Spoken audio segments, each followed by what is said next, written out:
백성이 그들의 조상들의 하나님 여호와께 복종하고 떠나지 아니하였더라. 아멘. 새벽에 나오신 모든 분들에게 하나님께서 말씀의 능력과 기도응답 주시기를 소망합니다. 요시야 왕에 대해서는 성경이 딱 한 구절로 정리한 게 있습니다. 열왕기하 23장 25절을 한번 보실까요? 화면을 보시면 나오는데요. 열왕기 23장 25절에 보면 요시야를 이렇게 설명을 했습니다. 요시야와 같이 마음을 다하며 뜻을 다하며 힘을 다하여 모세의 모든 율법을 따라 여호와께로 돌이킨 왕은 요시야 전에도 없었고 후에도 그와 같은 자가 없었더라고 열왕기하 23장 25절은 설명을 하고 있습니다.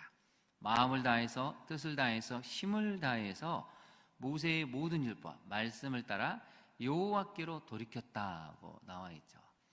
여러분, 우리가 말씀을 따라가려면 마음을 다하고 힘을 다하고 뜻을 다해야 하나님께로 돌이킬 수가 있습니다.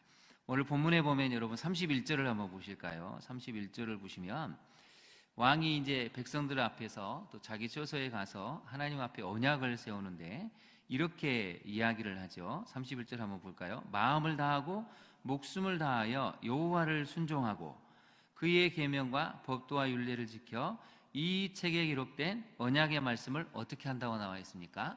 이루리라. 거기다 한번 네모를 쳐보실까요? 이루리라. 한국교회의 가장 큰 문제점은 이신칭의를 너무 강조하다 보니까 뭘 하려고 하면 그건 인간의 행위다. 그건 네가 너무 하려고 하는 거야. 하나님이 다 하시니까 하나님께 맡겨야 돼. 물론 맞는 말이지만 여러분, 성경은 뭐라고 이야기합니까? 하나님이 우리를 구원하신 것은 이제 하나님 백성답게 빛으로 소금으로 살라는 것이죠. 그 얘기는 오늘의 요시야 왕의 말처럼 말씀을 이루는 삶을 산다는 것입니다. 하나님도 말씀을 이루시는데 그 말씀을 이루시는 방법은 바로 사람을 통해서 하신다는 뜻이죠. 여러분, 하나님이 우리를 구원하신 이유는 우리를 통해서 하나님이 구속사의 역사를 우리 개인과 가정과 교회에 이루시기 위해서 우리를 부르셨습니다. 우리가 해야 될 일은 무엇입니까? 오늘 요시야 왕처럼 마음을 다하고 목숨을 다해서 여호와를 순종하고 이 책에 기록된 언약의 말씀을 이루는 삶, 이게 우리가 평생 하나님 앞에 걸어가야 될 삶의 모습이라는 것이죠. 그럼 두 가지를 기억하시면 됩니다. 여호와께 순종하자, 말씀을 이루는 삶을 살자. 이것이 우리 광양중학교의 모든 성도님들의 삶의 이정표가 되기를 진심으로 소망합니다. 이것을 우리가 놓치지 않으면 성숙한 삶, 깊이 있는 삶을 살 수가 있습니다. 그래서 이제 오늘 본문을 보면 굉장히 처음 부분이 중요합니다. 3, 4장 1절을 한번 볼까요? 요시야가 왕이 오를 때 나이가 몇 세였습니까? 8세였었는데 31년 동안 다스렸습니다. 3절을 한번 보실까요? 8세가 되고 나서 아직 어렸을 때 그 왕위에 있은 지 8년에 그의 조상 다윗의 하나님을 비로소 찾았다고 나와 있습니다. 여러분, 왕위에 있은 지 8년이라는 얘기는 16세 때 비로소 하나님을 찾았다는 것이죠. 8년 동안 뭔가가 있었다는 것입니다. 이제 초등학교 1학년, 2학년에 불과한 이 어린이가 왕위에 올랐는데 16세가 될 때 동안 뭔가가 작동을 하기 시작했다는 것이죠. 그래서 16세에 딱 됐을 때 그의 조상 다윗 하나님을 비로소 찾았습니다. 그리고 나서 성경은 또 뭐라고 얘기하냐면 제12년에 유다와 예루살렘을 비로소 정결하게 했다. 거기다 한번 밑줄을 그어보실까요? 8세 8년에 제12년에 20세가 딱 됐을 때 드디어 유다 예루살렘을 정결하게 했다는 것입니다. 하나님을 찾고 나서 4년쯤 지났을 때 비로소 성전을, 예루살렘 전체를 정결하게 하는 제스처를, 행동을 하기 시작했다는 것이죠. 여러분, 이건 굉장히 중요한 것을 이야기를 하고 있습니다. 첫 번째 메시지를 한번 살펴볼까요? 그래서 하나님을 찾는 과정에는 시간이 필요하다는 것입니다. 8세 때 어린 나이에 왕이 올랐지만 비로소 하나님을 찾을 때는 언제였습니까? 16세였죠. 또 하나님을 찾는 과정 속에는 탄탄한 신앙의 힘이 생기기 시작한다는 것입니다. 여러분, 이제 막 신앙생활 한 사람한테 이걸 하십시오, 저걸 하십시오 하면 못 따라갑니다. 아직 젖을 먹는 어린아이 같은데 사도 바울의 표현처럼 점점 신앙의 힘이 생기고 하나님의 말씀을 소화할 수 있는 능력이 생길 때 드디어 단단한 식물을 먹을 수가 있습니다. 그래서 하나님을 찾는 과정에는 여러분 시간이 필요한 것이고, 이 시간 속에는 성경에는 드러나지 않지만 많은 사람들의 조언이, 도움이 필요합니다.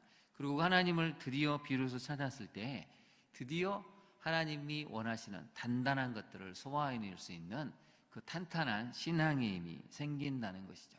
그래서 20살 때에 과감하게 나라의 개혁을 시작했다는 것입니다. 여러분, 우리 자녀들에게도 이러한 과정이 필요하죠. 처음부터 이제 신앙생활 하는 아이들에게 이거 해라 저거 해라 하면 못 따라갑니다. 아직은 세상이 좋고 아직은 세상의 것이 훨씬 더 가치가 있어 보이는 아이들에게는 시간이 좀 걸릴 수 있지만 말씀을 묵상하게 하고 기도의 힘을 갖추게 하면 서서히 자신을 정결하게 하고 드디어 하나님 뜻에 순종할 수 있는 이 요시야 왕처럼 내면에 탄탄한 힘이 생기기 시작합니다. 그럴 때 드디어 이제 하나님을 위해서 인생의 길을 달려갈 수가 있는 것이죠. 어쩌면 우리는 너무 조급한지도 모릅니다. 너무 빨리 이것을 해라, 너무 빨리 저것을 해라 하니까 아이들의 속도를 따라갈 수가 없습니다.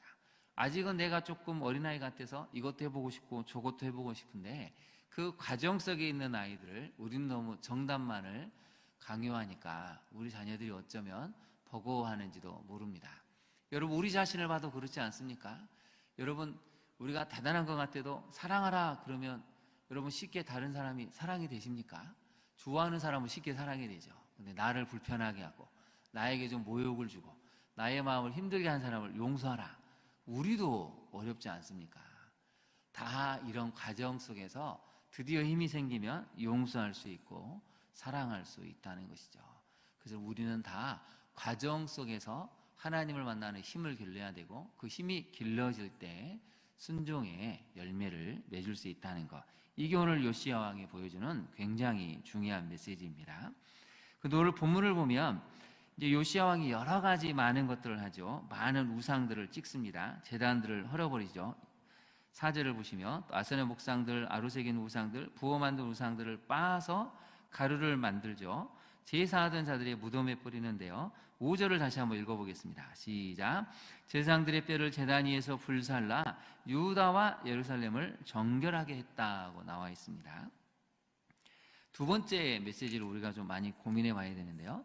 하나님께서 요시야 왕처럼 우리를 지금 이 시기에 이 상황 가운데 이곳에 보내셨음을 우리가 받아들여야 합니다. 왜 그러냐면 열왕기상 13장 2절 말씀을 한번 같이 한번 읽어볼까요? 화면을 보시고 열왕기상 13장 2절 말씀입니다. 시작.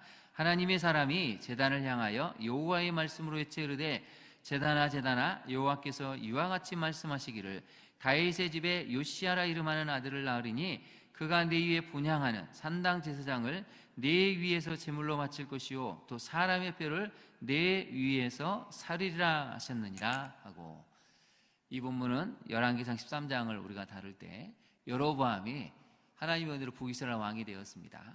그런데 백성들이 남유다로 갈까봐 두려워서 단과 브엘세바에 어떻게 했습니까? 금송아지를 세우고 백성들로 그것을 섬기게 했고 레위 사람 아닌 제사장들을 세우게 했습니다. 그리고 왕이 직접 분향하려고 했는데 그때 하나님의 사람이 나와서 심판을 선언했던 말씀이 바로 이 말씀입니다. 300년 후에 다윗의 집에 요시야라 이름하는 아들이 나올 것인데 그가 지금 너처럼 분향하는 산당 제사장들은 제물로 바칠 것이고 사람의 뼈를 내 위에서 살을 것이다 하는 것이 오늘 4절과 5절의 내용입니다. 하나님이 말씀하신 대로 요시야는 정확히 300년 후에 이 개혁을 단행을 하는 역사를 만들어내는 것이죠. 여러분 놀랍지 않습니까? 그래서 오늘 성경은 역사의 주관자는 하나님이시다라는 것을 분명하게 선언하고 있습니다. 또한 요시야 왕의 이 모습을 보면 하나님이 지금 이곳에 우리를 광야한 중앙교회 보내시고 나를 남편 아내로 세우시고 또 자녀를 낳게 하시고 기르신 것은 우리 뜻대로 된 것 같지만 그게 아니고 누구의 역사였었습니까? 바로 하나님의 역사였다는 것이죠. 요시야는 그렇게 태어난 것입니다.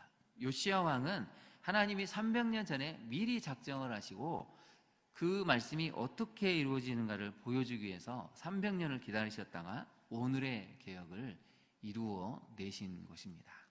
그래서 여러분, 우리의 인생은 우리가 마음대로 사는 것 같아도 결국은 하나님의 은혜 가운데, 하나님의 구속사의 섭리 가운데 이루어지는 삶을 살고 있다는 것을 인정하고 받아들여야 한다는 것이죠. 근데 그 중에서 갈라지는 것이 있습니다. 순종하는 사람은 순종의 열매를 맺겠지만 불순종하는 사람은 불순종의 열매를 맺게 된다는 것입니다. 분명한 사실은 하나님은 지금 이곳에, 이 상황 가운데 우리를 이 시기에 우리 교회에, 가정의, 직장에, 이 사회에 보내셨다는 사실이죠. 그러면 우리는 어떻게 해야 됩니까? 말씀을 찾고 하나님을 찾고 드디어 힘이 생겼을 때 우리 자신과 주변의 모든 것을 정결하게 하는 개혁의 삶, 변화의 삶을 살아가는 것이 바로 우리가 해야 될 일이라고 성경은 알려주고 있습니다. 마지막 세 번째 메시지를 한번 살펴볼까요? 세 번째 메시지를 살펴보면 같이 한번 읽어보겠습니다.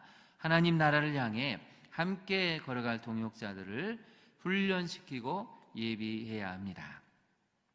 요시야 왕이 왕위에 올랐을 때 18제에 8절 한번 보실까요? 18제, 26살이 되었을 때 드디어 성전을 정결하게 합니다. 근데 여러분, 놀라운 사실은 34장 1절부터 쭉 보시면 마지막에 이 34장의 결론은 뭘로 마무리가 됩니까? 하나님의 말씀을 찾고 그 찾은 말씀을 들으면서 회개하는 가운데 말씀을 통해 다시 한번 하나님 위해 살아야겠다는 결단으로 마무리가 됩니다. 결국은 말씀이 핵심이라는 것이죠. 요시야가 18째, 26살이 되었을 때 성전을 정결하게 하려고 이제 사람들에게 명령을 하죠. 그래서 여러분 8절 중반을 한번 보실까요? 그의 하나님 여호와의 전을 수리하려 하여 아살리아 아들 사반, 또 시장 마아세야, 서기관 요아하스의 아들 요아를 보냅니다. 또 9절을 보시면 대제사장 hil기야가 나오죠. 그래서 11절과 12절을 보면 목수들 건축하는 자들이 나오고 그 사람들이 성실하게 그 일을 했다라고 나와 있습니다. 12절에 한번 거기다 별표를 해보실까요? 그 사람들이 성실하게 그 일을 했다는 것입니다.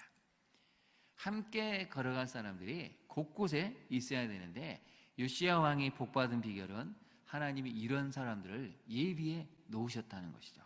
그래서 곳곳에 신하들이, 목수들이, 건축하는 자들이 성실하게 했다는 것은 정직하게 했다는 것입니다. 또한 12절 중반절을 보면 네이 사람들, 그 무라리 자손 아합과 오바댜, 그앗 자손들 중 스가랴 모슬람 사람들이 다 나타나서 이 성전 건축하고 정결하게 하는 일을 아주 깔끔하게 충성스럽게 감당을 했다는 것입니다. 또 여호와의 율법책을 발견했을 때 물을 수 있는 사람이 나타나죠. 여러분 22절에 보면 여선지자 훌다가 등장을 합니다. 개혁을 하려고 하니까 언제 이렇게 사람들이 예비가 되었는지 곳곳에 준비되었던 사람들이 나타나서 성전을 정결하게 하는 데 나타나고 말씀을 해석하고 들려주는 적용을 하는 선지자가 또한 준비가 되어 있습니다. 핵심은 여러분 바로 납니다. 내가 하나님 앞에 말씀대로 살려고 결단하면 놀랍게도 그전에 보이지 않았던, 들리지 않았던, 도저히 생상도 못했던 사람들이 곳곳에서 나타나서 우리를 돕고 말씀을 해석하고 적용하는 것을 해주고 또 우리로 하여금 같이 힘을 북돋아서 함께 하나님 나라를 완성해 갈 수 있는 그 은혜를 주신다는 것입니다. 또한 우리 한 사람 한 사람이 바로 그런 사람이 되어야 한다고 오늘 성경은 알려주고 있습니다. 요시야 왕은 8세에 어린 나이에 왕이 올랐지만 16세 때부터 하나님을 비로소 찾아서 위대한 나라의 개혁을 만들어가고 시작을 합니다. 우리 자녀들도 이런 자녀로 여러분 길러야 되지 않겠습니까? 시간은 걸리겠지만 지금부터 서서히 하나님을 찾을 수 있도록 도와주고 힘이 생겼을 때 그 인생 자체를 이제 나 하나님을 위해서 살겠습니다 라고 고백해서 진정한 변화와 개혁을 그의 삶에 만들어가는 우리 자녀들, 그것은 바로 우리가 하나님을 찾을 수 있도록 도와주는 부모의 역할을 감당할 때부터 가능케 됩니다. 오늘의 말씀을 기억하시고 나부터 먼저 하나님을 비로소 찾고 힘이 생겼을 때 진정한 변화를 이루어 우리 자녀들도 하나님을 찾아서 새 역사를 만들어갈 수 있는 우리 다음 세대의 자녀를 될 수 있기를 간절히 축원합니다. 기도하겠습니다. 하나님, 요시야 왕이 그 어린 8세의 나이에 왕이 올랐지만 다른 길로 가지 아니하고 하나님을 찾는 길로 가서 마침내 나라를 개혁을 했던 것을 살펴보았습니다. 300년 전에 하나님이 말씀하셨던 그 말씀이 온전히 이루어져서 요시야 왕이 또 모든 백성들이 함께 개혁을 이루고 완성했던 것을 말씀을 통해 살펴봅니다. 주님, 우리도 이 시기에 하나님께서 보내신 사람이 바로 나 한 사람임을 깨닫고 가정과 교회에 또 직장과 사회에 하나님이 주신 사명을 잘 감당해 갈 수 있는 우리 모두가 되게 하옵소서. 우리가 결단하고 나아갈 때 하나님이 곳곳에 사람들을 예비하셔서 우리를 돕을 수도 있음을 깨닫습니다. 또한 우리가 다른 사람을 도울 수 있는 예비된 사람임을 깨달아 남은 인생은 하나님 위에 달려갈 수 있도록 주님 도와주옵소서. 예수님 이름으로 기도합니다. 아멘. 하늘에 계신 우리 아버지의 이름을 거룩하게 하시며 아버지의 나라가 오게 하시며 아버지의 뜻이 하늘에서와 같이 땅에서도 이루어지게 하소서. 오늘 우리가 일용할 양식을 주시고 우리가 우리에게 잘못한 사람을 용서하여 준 것 같이 우리 죄를 용서하여 주시고 우리를 시험에 빠지지 않게 하시고 악에서 구하소서. 나라와 권능과 영광이 영원히 아버지의 것입니다. 아멘. 함께 기도하겠습니다. 우리 자녀들이 하나님을 찾을 수 있게 해달라고 여러분 기도하기를 원합니다. 지금은 어린아이처럼 젖을 먹는 신앙이지만 점점 더 단단한 식물을 먹어서 장성한 사람의 분량까지 자랄 수 있도록 그때까지 우리가 인내하고 하나님을 찾을 수 있도록 도움을 주는 우리 부모의 역할, 기성세대 역할을 잘 감당해 달라고 기도해야 되겠습니다. 요시야 왕처럼 하나님은 지금 이 시기에 이 상황 가운데 이곳에 우리를 보내셨습니다. 하나님이 보내신 역할을, 사명을 잘 감당해서 구속사의 사건을 이루어 드릴 수 있는 우리가 되게 해달라고 우리 자신과 또 우리 자녀들을, 가정을 위해서 기도하기를 원합니다. 무엇보다도 이 하나님 나라를 향해서 훈련시키고 예비된 사람이 먼저 나 자신이고 우리 옆에 있는 성도님들을 깨달아서 함께 이 하나님 나라 완성을 위해 걸어갈 수 있게 해달라고 같이 간구하기를 원합니다. 특별히 셋째 주에 우리 김양기 목사님 오셔서 말씀 집회를 인도하시는데요. 성령 충만케 해달라고, 영육간의 강건함을 덧입혀달라고, 또 이 말씀 집회에 믿지 않은 모든 가족들, 친척들, 또 이웃들이 참여해서 말씀을 경험하고 회개의 역사 가운데 큰 변화를, 부흥을 경험케 하는 우리 가정들이, 개인들이 교회가 되게 해달라고 우리 주님의 이름을 간절히 부른 다음에 함께 기도하도록 하겠습니다.